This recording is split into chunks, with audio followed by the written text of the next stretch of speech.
Em nome do Pai, do Filho e do Espírito Santo. Amém. Ave Maria, cheia de graça, o Senhor é convosco. Bendita sois vós entre as mulheres. Bendito é o fruto do vosso ventre, Jesus. Santa Maria, Mãe de Deus, rogai por nós, pecadores, agora e na hora de nossa morte. Amém. São Felipe Neri, rogai por nós. Nossa Senhora de Fátima, rogai por nós. Em nome do Pai, do Filho e do Espírito Santo. Amém. Bom dia a todos. Nós estamos aqui, infelizmente, no último capítulo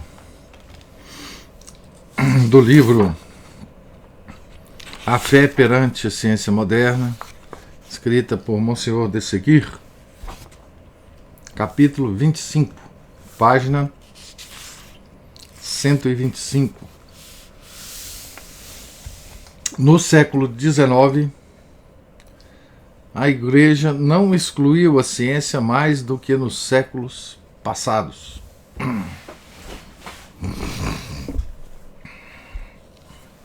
Os racionalistas modernos admitem de boa vontade que nos tempos passados, até Voltaire e até 1789, a Igreja esclareceu a humanidade e fez-lhe benefícios.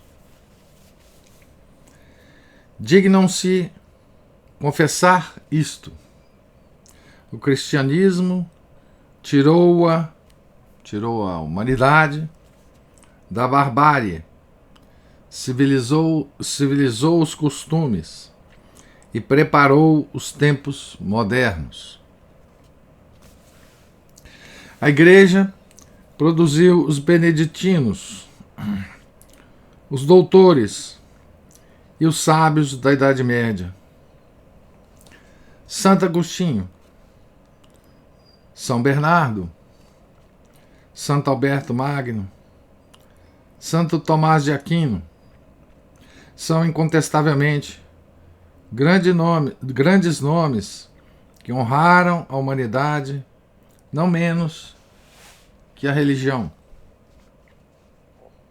Porém, acrescentam eles, nós outros, homens do progresso moderno, estamos muito acima desse pensamento relativamente glorioso. Nós tomamos conta da coroa da ciência que a Igreja possuiu longo tempo e nunca mais a largaremos. De agora em diante, nós é quem somos a luz, a ciência, o progresso, a civilização e a liberdade do espírito. A Igreja, boa para nossos pais, não é já boa para nós. Ela teve o seu tempo.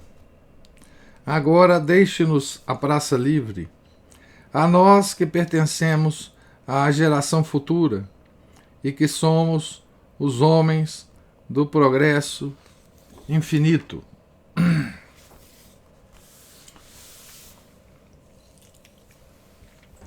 Monsenhor de Seguir, ele tenta resumir nesse parágrafo, o sentimento que se apossou da humanidade até uma certa época, a partir de uma certa época, desculpe. É claro que ele vai colocar aqui essa época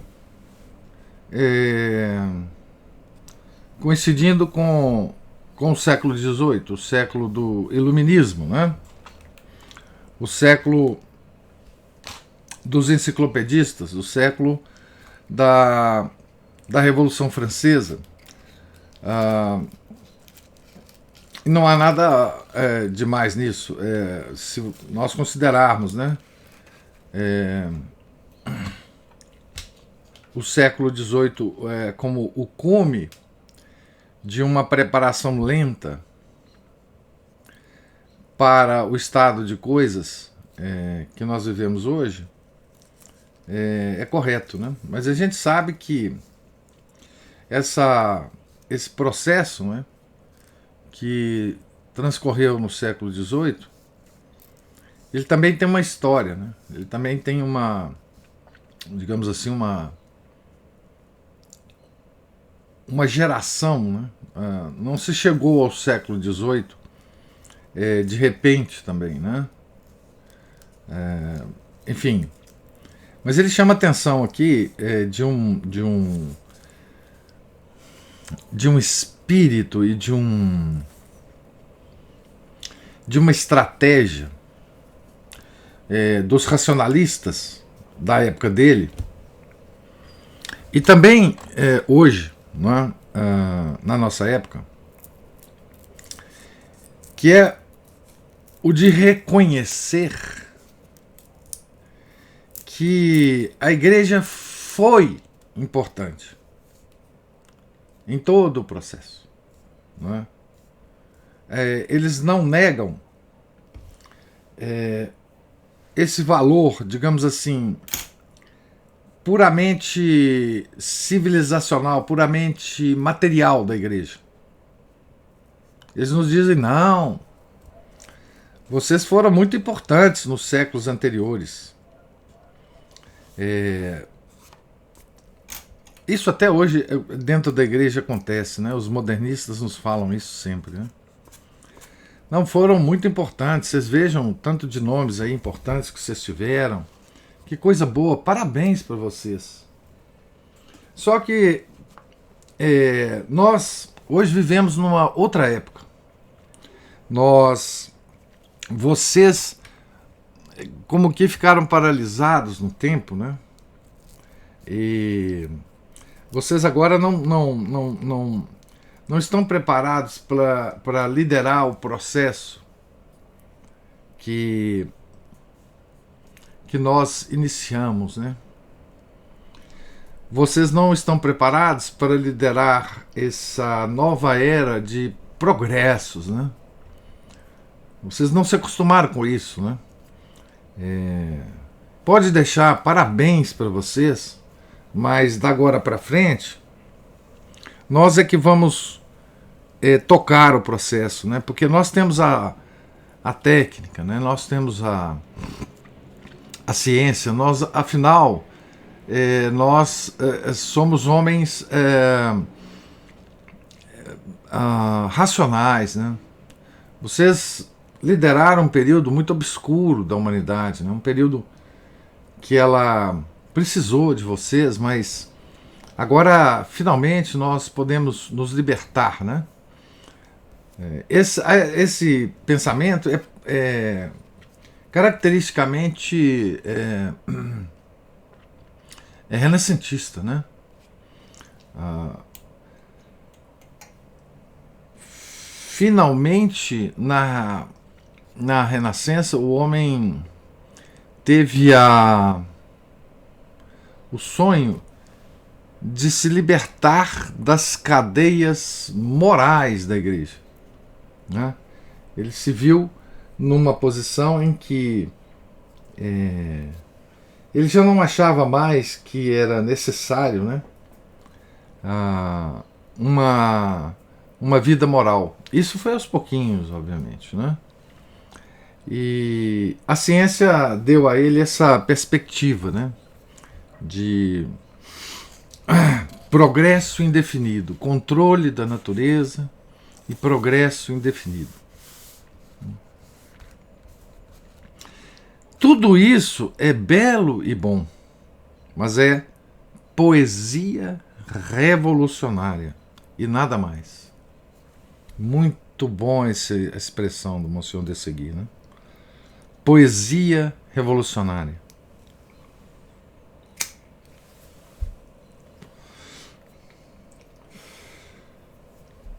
A questão não está aí. Está toda inteira nesses três pontos fundamentais. Primeiro, porventura há um Deus verdadeiro e criador do universo?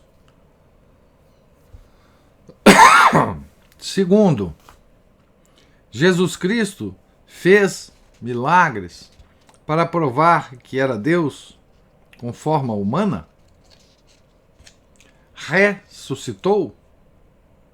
É Deus? Terceiro, a Igreja Católica é a depositária da lei de Deus e do seu Cristo? O Papa e seus bispos, sucessores de São Pedro e dos apóstolos, são os enviados de Jesus Cristo, encarregados de ensinar a humanidade, de nos ensinar a todos as verdades que é preciso acreditar e os valores que devemos cumprir para atingirmos seguramente o nosso eterno destino? ênfase minha aqui nas últimas expressões, né? E os deveres que devemos cumprir para atingirmos seguramente o nosso eterno destino. É essa parte que assusta mais, a dos deveres, porque aqui nós estamos falando de moral. Simplificadamente, nós estamos falando do decálogo, não é? Então, existe Deus Criador? Jesus Cristo é Deus? A Igreja Católica é sua representante? Esses são os 3 pontos. Todos esses 3 pontos são negados pelo racionalismo, né? Tá certo? Racionalismo do século. Sobretudo os deveres que devemos cumprir. Sobretudo os deveres que devemos cumprir. Tudo está em torno desses deveres. Nós temos que arrumar um jeito. O homem moderno pensa da seguinte forma: temos de arrumar um jeito de criar uma concepção de vida na qual esses deveres, nós ficamos livres desses deveres. Tá certo? Eis aqui a questão muito simples e muito positiva. Os nossos pauradores, com as dobras e redobras dos seus palavrões, pretendem esquivar-se a isto. Porém nós, homens lógicos e sérios, não nos deixamos seduzir por boas palavras e exigimos que nos acompanhem até ao fundo das questões. Então, quais são as questões? Né? As questões são essas aí.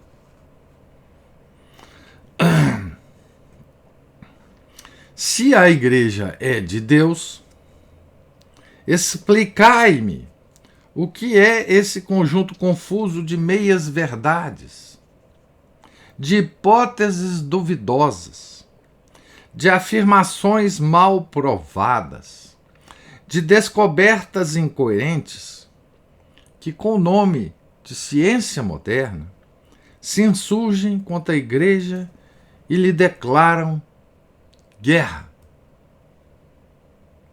Se a Igreja é de Deus, como é possível que ela exclua a ciência, a verdadeira ciência, que é também de Deus? Ora, a Igreja é de Deus. Portanto, a priori, é impossível que a Igreja exclua a ciência. A Igreja foi em todos os tempos a mãe, a protetora e a guardiã da ciência. É ainda hoje e será sempre. Esclarece os passos da ciência e impede-a de se desvairar. O que levou a dizer ao célebre Bacon: a religião é o aroma que preserva as ciências de se corromperem, Bacon aqui que ele está falando é o Roger Bacon, né? Que é o bacon que faz bem, né? Porque tem um bacon que faz mal, que é o Francis Bacon, né? A ciência, com efeito, não tem para se guiar senão o facho vacilante de uma razão falível, enquanto a igreja tem nas mãos a luz infalível do próprio Deus. Eu sou a luz do mundo, disse o rei da igreja. O que me segue não caminha nas trevas. Então, aqui o Monsenhor de Seguir adota, né, uma posição de guerreiro, né? Aqui ele já pega a espada dele, uma posição de cruzado, né? E ele tá dando uma lição, né, nos racionalistas. Primeiro com as 3 perguntas, né? Essas 3 perguntas servem para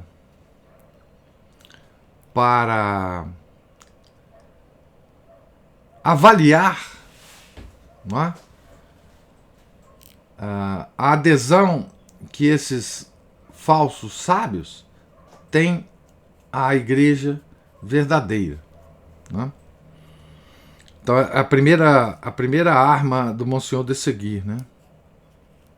Tá certo?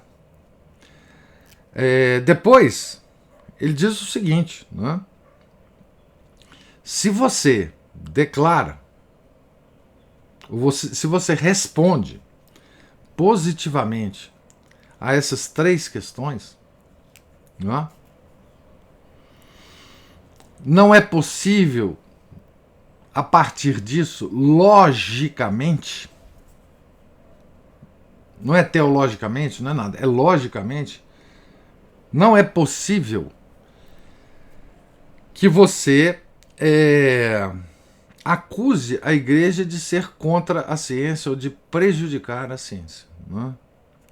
Ou de não ter a capacidade de acolher a ciência verdadeira dentro de si mesma, né? Como sempre foi o caso, né? Tá certo? Então, ele fala, né? Porém, nós, homens lógicos e sérios,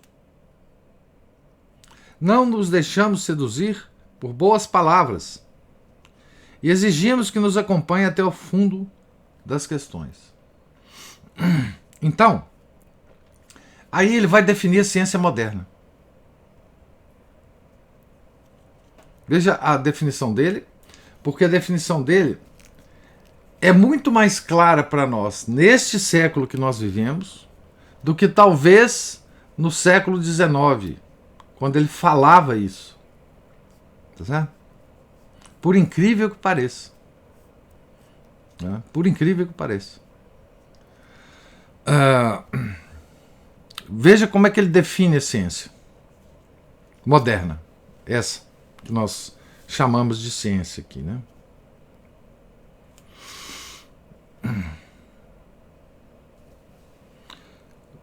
Conjunto confuso de meias verdades, de hipóteses duvidosas, de afirmações mal provadas, de descobertas incoerentes. Tá certo? A isso se dá o nome de ciência moderna.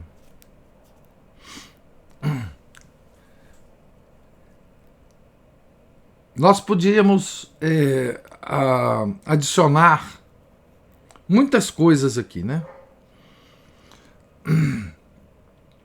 Conjunto confuso de meias-verdades, de hipóteses duvidosas, de afirmações mal provadas, de descobertas incoerentes. E ele não está aqui, né?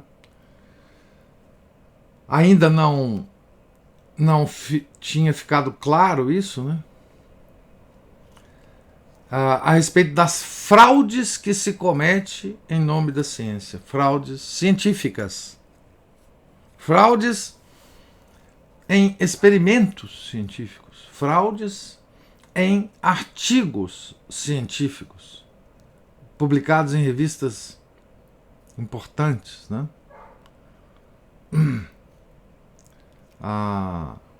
O número de fraudes que são publicadas é imenso, né?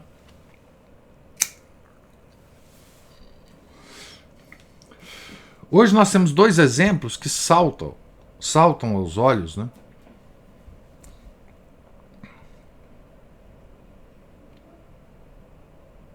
De, por exemplo, hipóteses duvidosas, né? Vamos ver se a gente dá um exemplo aqui. Hipóteses duvidosas. Então, baseado numa hipótese duvidosa que nunca foi provada,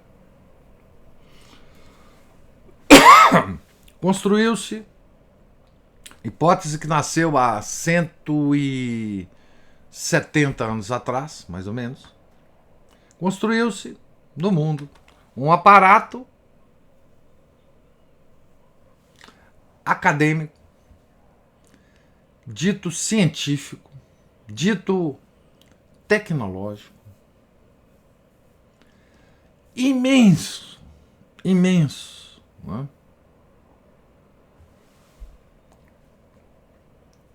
Que a hipótese, ela nunca passou de hipótese, de conjectura, da evolução, a evolução das espécies, né? Evolução das espécies.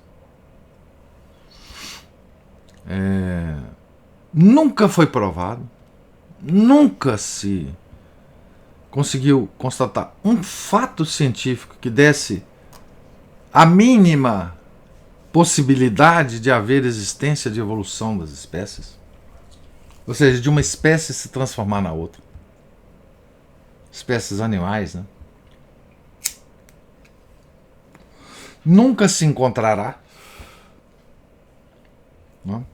Nunca se encontrará, porque essa teoria ela é metafisicamente errada, porque não existe efeito sem causa.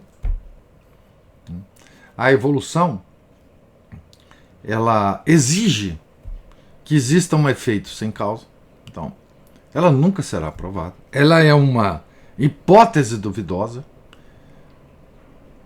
que não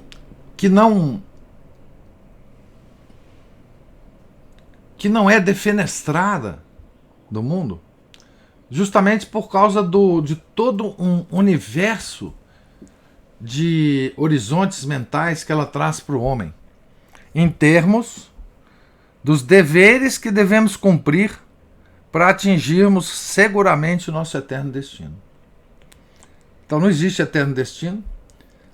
Nós não temos um criador. Quer dizer, a teoria da evolução ela veio para responder não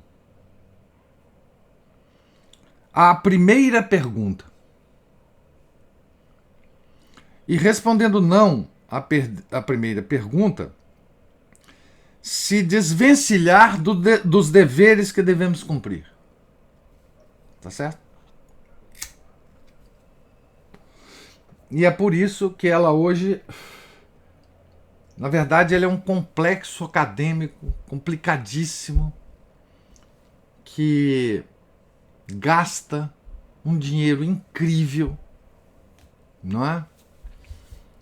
E está aí, sem nenhuma prova, sem nada de científico, não é?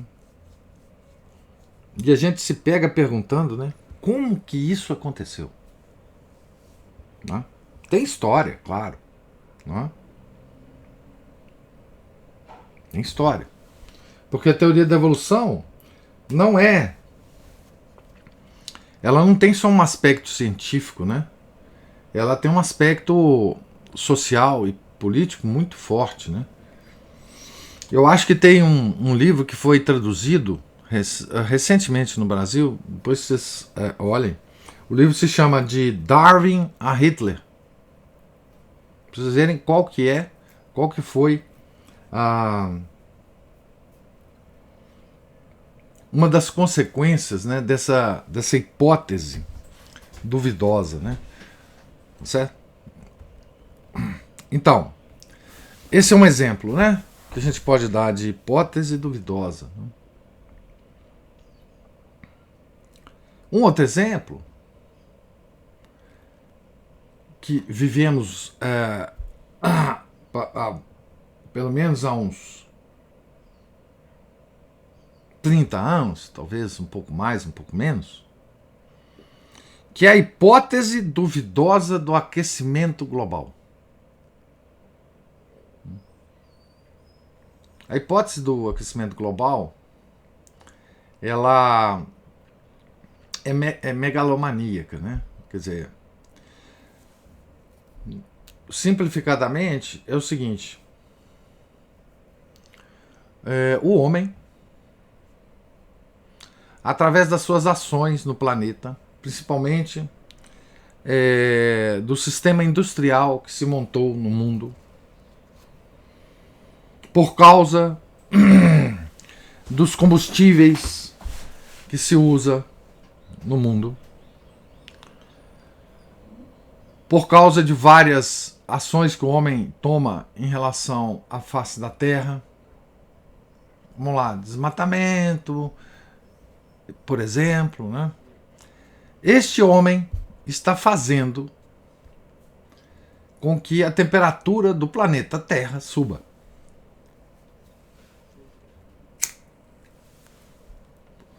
Se esse raciocínio que eu acabei de enumerar aqui fosse considerado uma conjectura há 30, 40 anos atrás, a gente teria que conceder que seria uma conjectura honesta. Não é? Vamos pensar sobre isso, né? Talvez tenha alguma coisa de razoável nisso, né? Mas tem 40 anos que tudo o que esse pessoal fala está errado. Tudo que esse pessoal... e outra coisa, né? Para nos convencer sobre essa falsidade, né? Há aí uma quantidade enorme de falsificações científicas, né? Isso já era claro desde o início, mas ficou mais claro ainda quando se descobriu, né, aquele conluio através do hacker que invadiu os e-mails lá de uma determinada universidade. E se descobriu como se os cientistas combinavam, né, a apresentação dos dados e a falsificação dos dados para que os modelos matemáticos que eles desenvolviam, né, apontassem para um aquecimento global, né? Agora, o que você vê com isso, né, hoje no mundo? Você vê todos os governos do mundo tomando decisões a partir das teorias do aquecimento global. Decisões que envolvem bilhões, trilhões de dólares. Tá certo? Então, 2 exemplos apenas, muito recentes, muito atuais, né? Pra gente, digamos assim, atualizar um pouco o texto do Monsenhor de Seguir, né?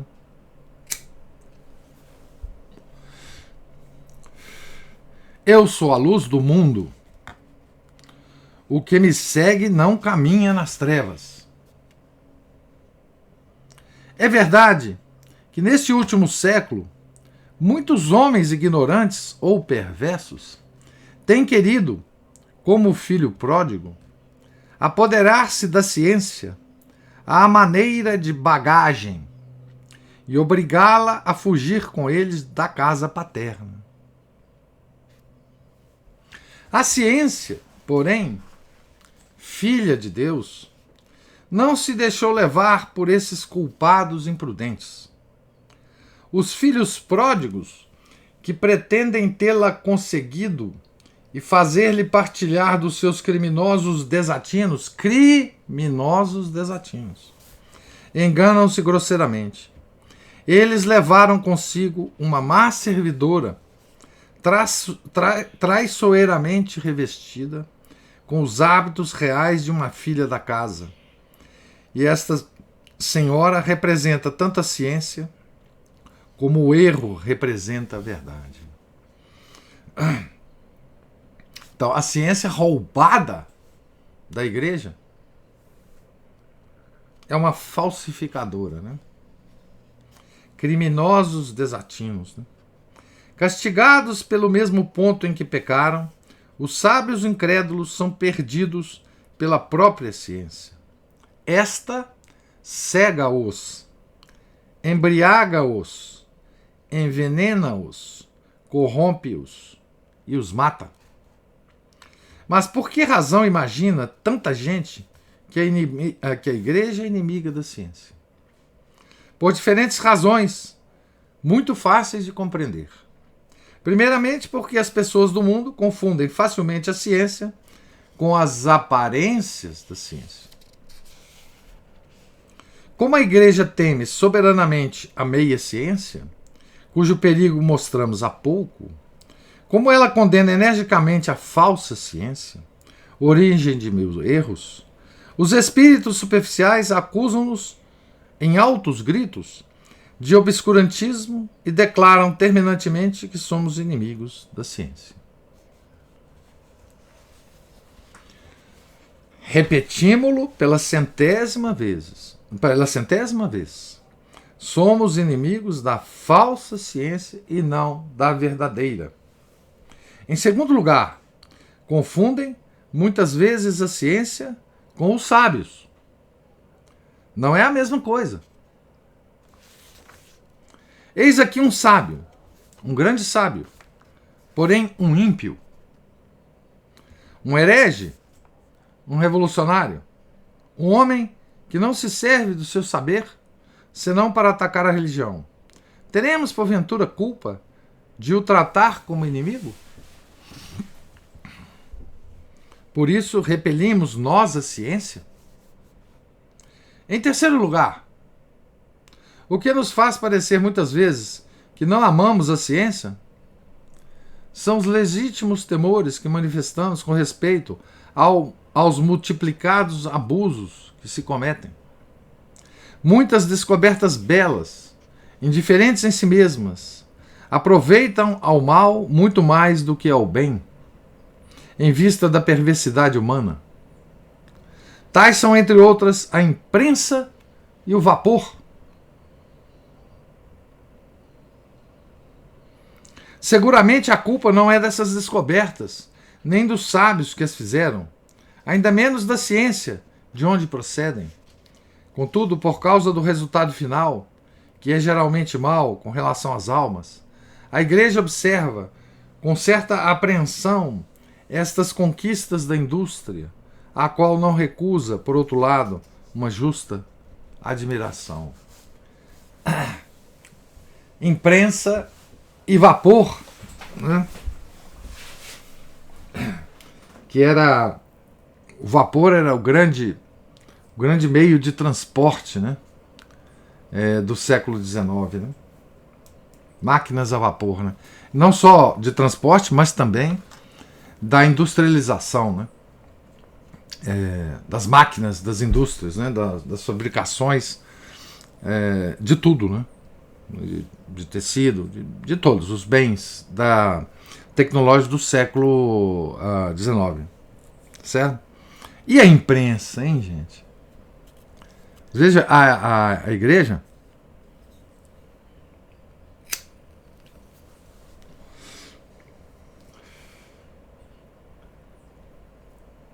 ela sempre foi contra a liberdade de imprensa.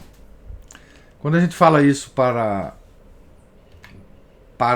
até para o católico moderno, né? Isso é uma surpresa, né?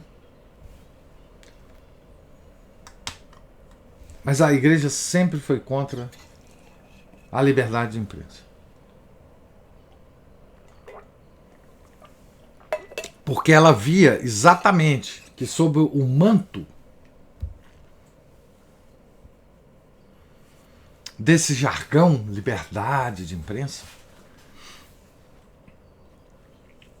é que se propagavam todos os erros modernos, né? Tá certo? Os papas escreveram várias encíclicas onde eles deixaram claro, né, que a igreja era contra a liberdade de imprensa, né? Que hoje é propagada, né, inclusive pela própria igreja de hoje, né, como valor fundamental da sociedade, do ser humano, né, liberdade de imprensa. Me ocorre aqui, porque uma vez eu fiz uma palestra sobre essa encíclica do Leão XIII, a Immortale Dei, né? Vocês vão lá na Immortale Dei, vocês vão ver como é que a igreja condena a liberdade de imprensa, né? Então, imprensa e vapor, né? Que era os jornais, né? Hoje, enfim, a gente tem meios muito mais tecnologicamente avançados, né, para, digamos assim, praticar essa liberdade de imprensa, né? Enfim, é necessário não esquecer as calúnias gratuitas e frequentes dos hereges e dos ímpios, que há 2 ou 3 séculos têm urdido contra a igreja a terrível conspiração da mentira. 2 ou 3 séculos, porque ele está recuando para o século da Reforma, obviamente, né? Abre aspas. Mintamos audazmente, escrevia Voltaire. Sempre há de ficar alguma coisa. Fecha aspas. Então Voltaire tinha como estratégia a mentira, né? Julgam-nos inimigos da ciência, porque o disseram, porque todos os ecos da imprensa ímpia não cessam de o repetir. E eis aqui de onde vem o absurdo preconceito de que a igreja rejeita a ciência. Além disso, os fatos são estes.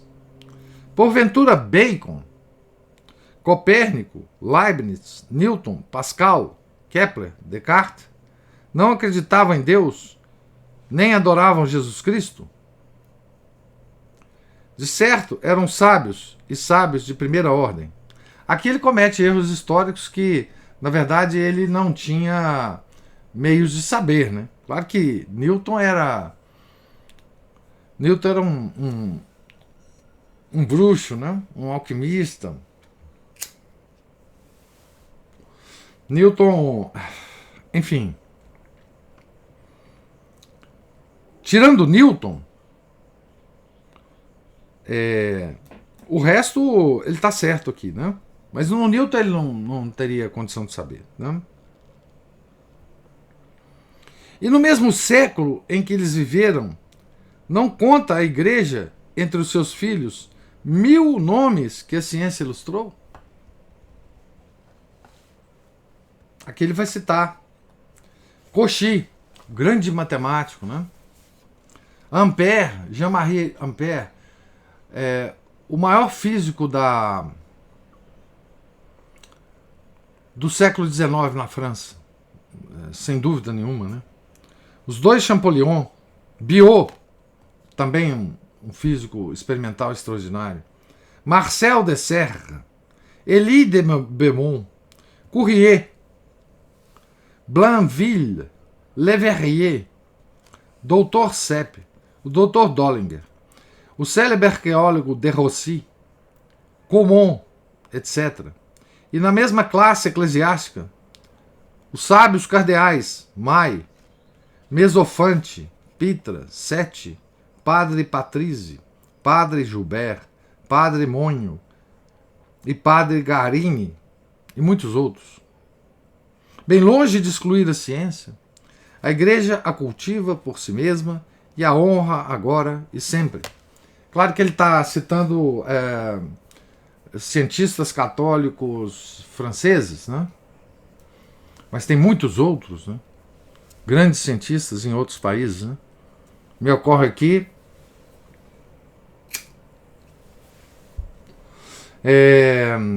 dois italianos, né? Volta e Galvani, não é? Volta foi o inventor da pilha, não é? Da bateria, católico fervoroso, né? Ampère era um católico de missa diária em Notre-Dame. Ele ia na missa em Notre-Dame diariamente. Por isso ele converteu um jovenzinho que ficou impressionado de ver o grande cientista ser católico. Como pode um cientista do renome de Jean-Marie d'Ampère ser católico? Então foi nesse espanto que esse jovenzinho, chamado Frederico Ozanam, se converteu para a igreja, né? Morou com ele um tempo, hoje é beato da igreja Ozanam, né? A igreja não exclui mais a ciência do que a ciência exclui a igreja. É a mãe e a filha, é a graça e a natureza, é a fé e a razão. Deus quer que elas estejam unidas, posto que subordinadas. A igreja deve ter o primeiro lugar, porque é do céu, e conduz para o céu, ao mesmo tempo que a ciência é da terra. Porém, o que Deus uniu, ninguém tem o direito de separar. Dizer que a igreja e a ciência são duas inimigas é blasfemar. É insultar a ciência, não menos que a igreja. É dar uma prova de ignorância ou de má fé. A fé está para a ciência como a luz de Deus está para a luz dos homens. Ambas são luzes. Longe de temer a ciência, a fé a chama e a honra. E pelo seu lado a ciência, a verdadeira ciência, longe de temer a fé, presta-lhe homenagem e ajoelha com ela diante do nosso Senhor Jesus Cristo, que a Escritura chama Deus das ciências. E assim ele acaba o último capítulo, né? Eu quero fazer ainda uma última observação.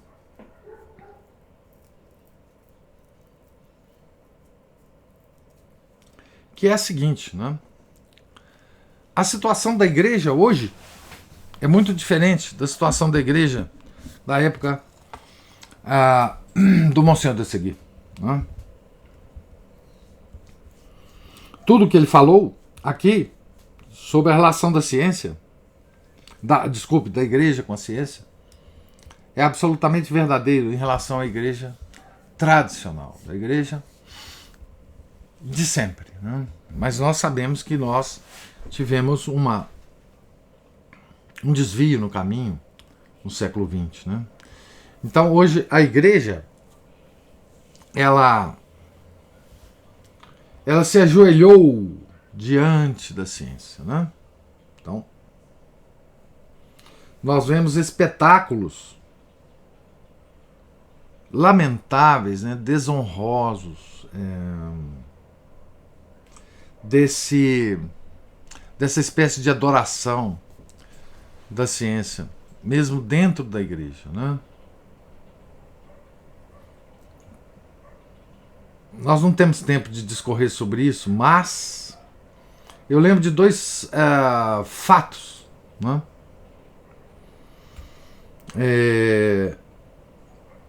Que os mais velhos lembrarão, né?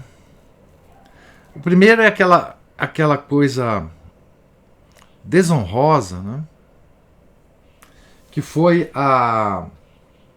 aquele pedido de desculpas, né? De João Paulo II em relação ao comportamento da igreja no caso Galileu, né? Certo? seja, aquilo ali é uma prova de que a igreja, nos seus mais altos níveis, né, perdeu a noção completa da relação entre fé e razão. Né? Perdeu também muitos registros históricos da própria igreja, né, do que foi a condenação do Galileu. Né? A igreja, com esse ato do Papa, né, ela se ajoelha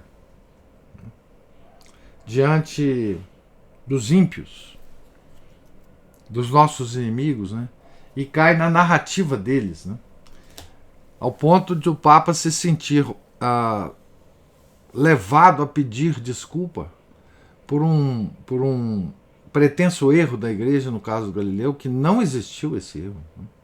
Se a gente soubesse a história completa da coisa, a gente veria que a igreja agiu absolutamente de forma correta. Né? O segundo fato que eu lembro aqui, só para terminar, né, é uma encíclica do Papa Francisco chamada Laudato Si, que é uma encíclica, quer dizer, uma encíclica. Primeiro, ela não trata de nada da fé e da moral, né? A encíclica trata do meio ambiente, com todo o jargão nojento dos ambientalistas, né? Que mostra, quer dizer, que nós, a própria hierarquia da igreja, né, foi abduzida pela ciência moderna. Né? Então, um Papa que se preocupa em escrever uma encíclica sobre ambientalismo apenas, nós devemos que salvar a Terra, etc., que por trás tem aquela ideia da Mãe Terra, né? E depois a Pachamama, essas coisas todas, mostra que realmente, enfim, esta igreja que defende a ciência verdadeira, né, ela está um pouco escondida por aí, né? Um pouco dormindo, né? Como Nosso Senhor estava dormindo no barco na tempestade. Né? Então, é isso, gente. Esse é o texto do Monsieur de Seguir. Espero que vocês tenham, enfim, aproveitado nessa leitura. Né? E eu espero que eu não tenha decepcionado vocês com os comentários. Né? E agora eu gostaria de ouvir a observação de vocês, ou perguntas, etc., sobre o que foi lido e comentado hoje. Opa, você tá baixinho aí. Peraí, você tá baixinho aí. Melhorou agora? Agora sim. Ah, tá. Cheguei o microfone mais perto. Bom, professor, daí a gente pode concluir disso tudo que sempre assim, todas as instituições foram corrompidas, foram prostituídas, né, pela maldita maçonaria e quem está, né, quem é o poder oculto por trás dela também, né, os sabidões dos séculos das luzes, né, quando eu faço as brincadeiras quando eu falo sobre isso. Mas o fato é que, diante de toda instituição, a gente tem a verdadeira, né, como se a gente fosse escolher uma namorada, uma esposa, a que serve como esposa, ou seja, aquela que é para casar, e aquela que não vale nada, que é a prostituta, né, seja ela amadora, profissional, né, que hoje em dia nós temos muito disso. E a prostituta é aquela que tem as boas aparências, mas não tem uma boa essência. A esposa, tendo boas aparências ou não, ela tem uma boa essência. Isso. Certo? A menos que a gente faça uma má escolha, né? Aí nós temos a falsa igreja, a verdadeira igreja, a falsa ciência e a verdadeira ciência. Né? E essas instituições que seduzem tanto as pessoas, elas não passam umas criptopiriguetes, né? Umas conservadias, umas pessoas que têm uma aparência de gente de bem, mas não têm. Né? E a verdade, as verdadeiras instituições, né?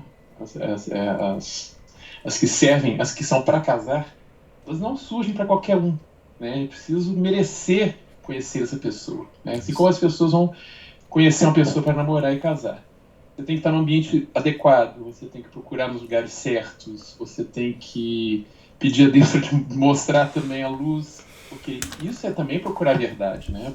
Buscar a verdade, né? Nosso Senhor é o caminho, a verdade e a vida. E o diabo é o pai da mentira, é o pai dessas mentirosas instituições falsas também, né? E bom, simplesmente assim, meu comentário, caso eu queira comentar mais a respeito, mas o comentário meu, minha conclusão foi essa. Né? Assim como tem também lá no Apocalipse a prostituta no lugar sagrado, e como tem também a esposa de Cristo, não só na instituição igreja, como em todas as outras instituições também. Né? E até mesmo no dia a dia mais material, mais natural da existência da gente, nós temos os bons amigos, os falsos amigos, as boas namoradas, as falsas namoradas, as boas moças e as prostitutas. Bom, é isso que eu tinha a dizer. Muito obrigado. Pois bem, você colocou no seu comentário um tópico que é muito esquecido nessa discussão e não foi salientado por Monsenhor de Seguir, não porque ele desconhecia, claro que não, né, mas porque ele tinha um objetivo com o escrito dele. Né? Mas eu vou pedir a licença para vocês para ler um trecho de um livro que eu não conheço, do Joseph Piper, não sei como é que fala esse nome. Grande católico, né? Escreveu muito sobre virtudes, enfim, a obra dele é imensa, filósofo, né? Esse livro chama O Silêncio de Santo Tomás. Eu vou procurar esse livro e vou adquiri-lo. Né? Olhe bem o que ele coloca nesse trecho, tá? Tem tudo a ver com o que nós estamos falando e tem tudo a ver com o que o você, Márcio, colocou aqui. Você trouxe o assunto da pureza. Pureza de coração, os puros de coração, né? Tá? Olha o que ele diz, né?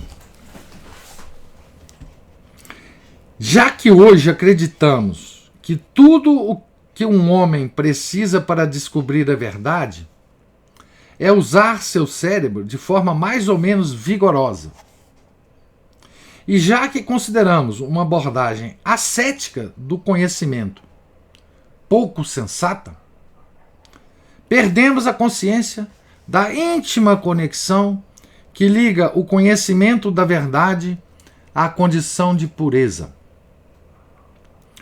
Tomás diz que a filha primogênita da impudência é a cegueira do espírito. Filha da impudência. É a cegueira do espírito.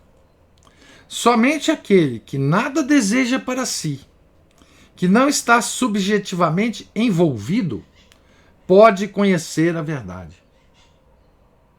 Por outro lado, uma vontade impura, egoísta e corroída de prazer destrói a resolução do espírito e a habilidade da psique de ouvir em silenciosa atenção a linguagem da realidade.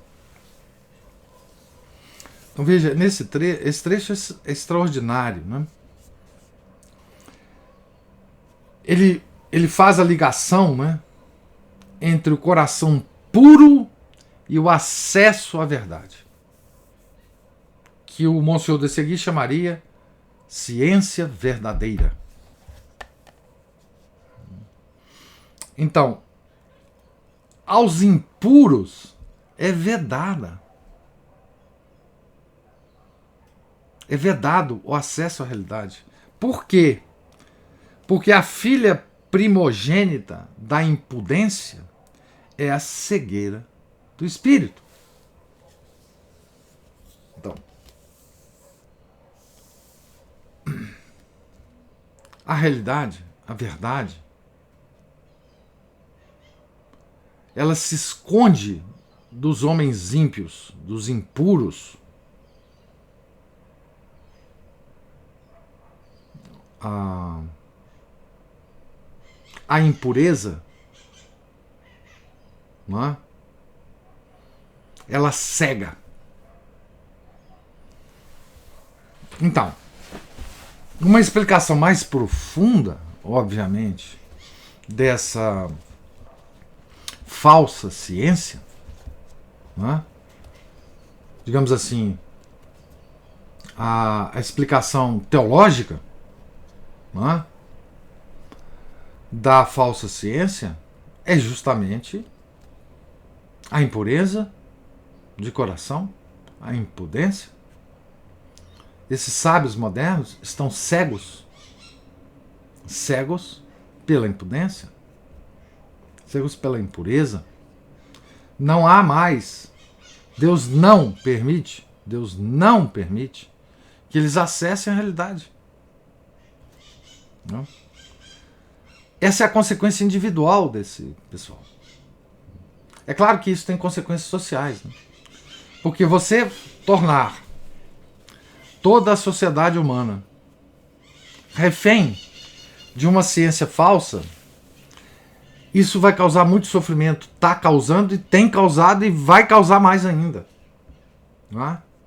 Mas no nível pessoal, uma explicação mais profunda, é o seguinte: por que esse pessoal não tem acesso à realidade? Por que ele não tem acesso à verdadeira ciência? Né? Porque são ímpios, são impuros. Não adianta nada. Não é? A verdade só se desvela, só se revela a um coração puro. Não é? Isso reforça ainda mais o argumento do Monsenhor de Seguir. Só corações puros, filhos diletos da Santa Madre Igreja, pode ter acesso à realidade. Então, o acesso à realidade pressupõe um ascetismo, uma vida ascética. Então, e é por isso que a própria igreja, ao se afastar das suas práticas ascéticas, do seu imenso manancial de espiritualidade, não é? Ela vai se tornando, ela mesma, os homens, né, que a compõem, vão se tornando cada vez mais cegos e mais presas dessa falsa ciência. Cada vez mais nós nos tornamos presas dessa falsa ciência. Não é? O caminho profundo para nós retornarmos à verdadeira ciência está nesse pequeno trecho aqui, né? A verdadeira ciência só se revela ao homem de coração puro. É uma graça de Deus. Então, mas você trouxe esse assunto, é fundamental, né? Quer dizer, você fala da prostituta, né? Enfim, hoje nós estamos num bordel científico, né? Digamos assim. Um bordel. Não é? E esse bordel se espalhou para o mundo inteiro. Né? E uma parte da igreja, digamos assim, participa desse bordel. Né? Por isso que. E mais, né? Quer dizer, a própria falsa ciência é usada hoje para perverter os corações, né? Para afastar ainda mais os homens da pureza do coração. Né? Então, essa é a situação. Mas muito bem comentado, mas sobre esse aspecto que assim, é fundamental. Né? E é claro que o Monsenhor de Seguir não vai tratar disso, porque é um livreto que ele escreveu. Né? Ele vai tratar todas essas coisas em outros livretos que ele escreveu. São centenas, né, desses livretos. Ai, mas é isso. Infelizmente é isso, né? Alguém quer fazer mais alguma observação?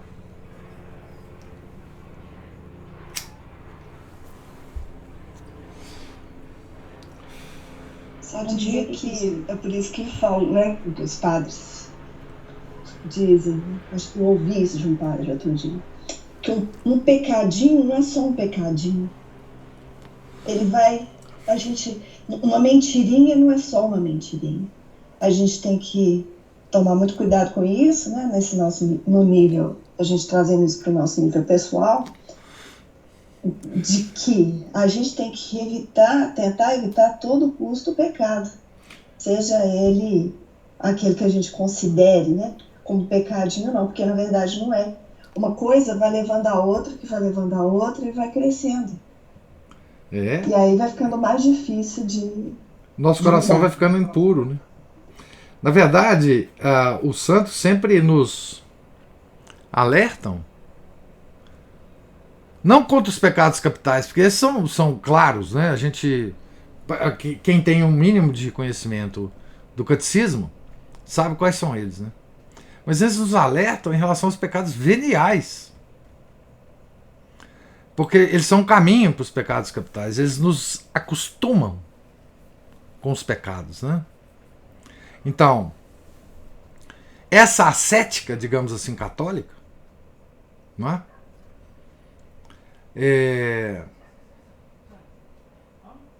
Ela é fundamental para o acesso à realidade das coisas, para abrir os nossos olhos para a realidade.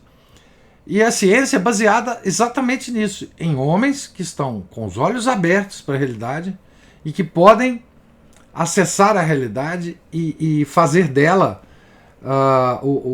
analisá-la sob o ponto de vista, digamos, científicos. Né? São pontos de vista científicos. Né? Mas esse acesso pressupõe a ascética pessoal. Né? E essa ligação, ela é muito pouco discutida, né? Ela é muito pouco... Quer dizer, falando mais claramente, né?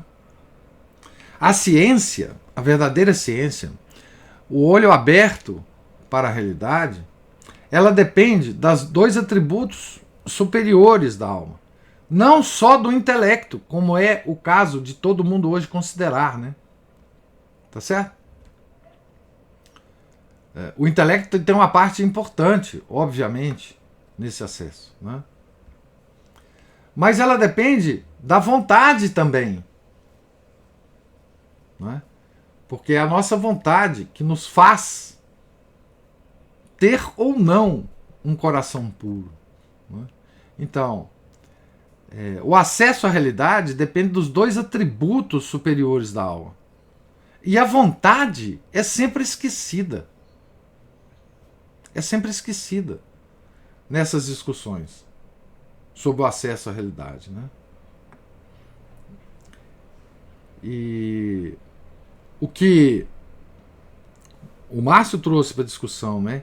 E esse trecho do Joseph Piper traz para nós essa noção, né? De que o nosso acesso é vedado à realidade se nós não tivermos coração puro, né? Se nós tivermos más intenções, né? Se nós tivermos uma agenda por trás do que nós fazemos no campo científico, né? Veja, se nós tivermos, vamos modernizar as palavras, né? Se nós tivermos uma agenda, se nós tivermos uma narrativa pré-estabelecida, onde os nossos falsos descobrimentos científicos têm de encaixar nessa narrativa, né? Então, isso não nos leva ao acesso à realidade, não nos leva ao conhecimento verdadeiro, não é? Só nos leva a tragédias, né? que nós estamos vivendo, né? hoje? A tragédia em cima de tragédia, né?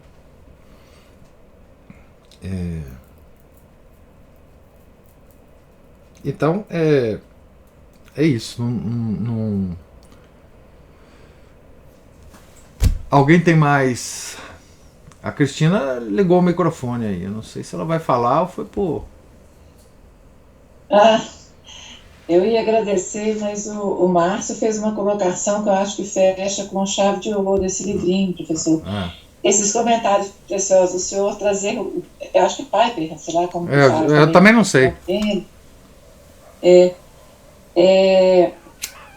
São palavras que nos relembram a fé católica verdadeira, o que está por trás dela, que a busca da verdade, ela tem que ser calcada em cima de um espírito, de um espírito puro, né? O tempo inteiro a questão da razão, ela precisa de uma moral, de uma intenção reta. Então era isso, eu ia só agradecer ao Márcio também, claro, por levantar assim, questões tão preciosas que fecham, né, essa belíssima aula que o senhor... São 3 professores, então, o Monsenhor de Seguir, o senhor, e essas complementações. Inclusive as suas. Inclusive as suas. Esses nossos encontros são muito bons justamente por causa da contribuição que vocês fazem, né? Quer dizer, esse conjunto de percepções que a gente tem, né? Eles se complementam, né? Assim, eu digo assim, nós aprendemos uns com os outros aqui, né? E por isso que eu sempre agradeço vocês no final de cada uma das nossas nos nossos bate-papos aqui, né? Porque assim é uma conversa, né? É uma conversa que nós temos aqui entre irmãos, né? Entre irmãos católicos, né? Entre pessoas que querem as mesmas coisas, né? No final a gente quer ir para o céu, né? Então, eu diria, sabe, só para fechar, né? Existe um dogma da igreja que hoje é muito relativizado, né? Que fora da igreja não há salvação, né? Esse dogma é muito relativizado hoje, infelizmente. Mas eu diria que fora da igreja não há salvação para a ciência. Tá certo? Fora da igreja não há salvação para a ciência. Isso aqui é uma coisa extraordinária, né? A ciência verdadeira, ela só pode florescer dentro dos muros da igreja, né? O Chesterton dizia que os dogmas da igreja são muros que nos evitam cair nos abismos exteriores, né? E que dentro desses muros nós temos um verdadeiro parque de diversão. Era a expressão que ele usava, né? Aqui dentro a gente pode brincar, né? Porque nós estamos protegidos dos erros, né? Então eu diria o seguinte, que fora desses muros, não é que não haja salvação pessoal, não há, né? Mas não há salvação para nenhum empreendimento humano, dentre eles a ciência, né? Não há salvação para nada, para a arte, para a literatura, né? Para todos os empreendimentos mais superiores do homem. Esses muros dogmáticos da igreja são a nossa proteção, né? E ao mesmo tempo nos dá a tranquilidade de, como dizia Chesterton, né? Brincarmos num parque de diversão. Aqui dentro, desde que você reconheça os muros, né? Porque o homem moderno pulou esses muros, né? Fez furos nele e foi embora. Está lá do lado de fora, no abismo, não sei tentando inclusive saber se o abismo tem fundo ou não, né? Mas é isso, fora desses muros não há salvação, né? Não há nenhuma possibilidade de salvação, só há perdição, só há abismos, como o Chesterton dizia, né? Principalmente depois da sua conversão, né? Então, gente, Deus lhes pague, né? A presença, a paciência, né? Os comentários brilhantes, né? E nós terminamos essas leituras matinais, por enquanto, né, de 2022, e vamos entrar a semana que vem, na quinta-feira, depois da quarta-feira de cinza, nós vamos começar a leitura quaresmal, né, que nos levará a labirintos doutrinários e dogmáticos e teológicos incríveis, né? Nós vamos ler então uma obra de Santa Catarina de Sena, né? A grande dominicana, chamado O Diálogo, o Diálogo só, não sei se tem o artigo, né? E vamos ver o que Deus tem para falar para nós, né? Através da Santa Catarina, né? Tá certo? Então, amanhã e depois não teremos leitura, depois teremos o início da quaresma, né? E logo na quinta-feira a gente retoma agora as leituras quaresmais. Eu vou depois passar para vocês o link, não vai ser nesse link do Skype, eu vou criar outro link, Leituras Quaresmais 2022, mas depois eu informo para vocês o link. Tá certo? Então, tenham todos um santo dia, um santo resto de semana, um santo final de semana, um santo início de quaresma, né? Que a graça de Deus nos faça começar bem a quaresma, né? E que no decorrer dela a gente se converta, né? É o período do ano em que a igreja nos separa para a nossa conversão, os católicos, né? Então, fiquem com Deus. Em nome do Pai, do Filho e do Espírito Santo. Amém. Ave Maria, cheia de graça, o Senhor é convosco. Bendita sois vós entre as mulheres, e bendito é o fruto do vosso ventre, Jesus. Santa Maria, Mãe de Deus, rogai por nós, pecadores, agora e na hora de nossa morte. Amém. São Felipe Neri, rogai por nós. São Pedro Damião, rogai por nós. Nossa Senhora de Fátima, rogai por nós. Em nome do Pai, do Filho e do Espírito Santo. Amém.